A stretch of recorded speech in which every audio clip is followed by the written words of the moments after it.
Hi guys, John Adams, the Rehab and Documentation Guru. Hope you're staying safe out there. We got word in my area that about 20 miles north of where we're at, they're organizing a demonstration. Living out in the country, that just seems awfully close, but I do go into a city. So stay safe, please. And remember to love your neighbor as yourself. I think that's a commandment. What I'm going to talk to you today is about a question I received from somebody that attended my maintenance seminar. And it was a two-part question. One was whether you could have a maintenance care plan at the same time as a restorative care plan. And the answer is yes, you can. You would just have separate goals, partly for maintenance, partly for restorative or rehabilitative.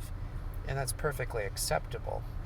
The second part was, do you need a doctor to sign orders that indicate maintenance therapy? Well, you do need the doctor to sign off on your care plan. Depending on how a care plan is formed, whether it's Part B, where you have individual care plans by individual providers, or it's Part A, where you have one care plan with all components of the care of the patient under one care plan signed by the doctor, they are effectively signing off on maintenance therapy just by your goals being maintenance. However, it is a good idea for the doctor to sign separate orders. In some situations, it is required.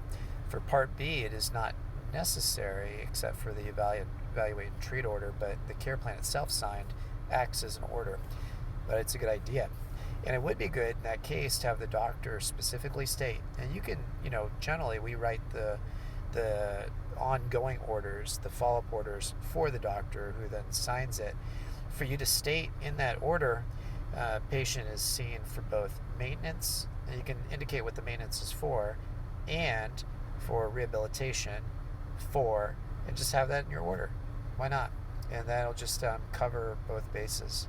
So anyway, John Adamson, the Rehab and Documentation Guru. Take care, and God bless.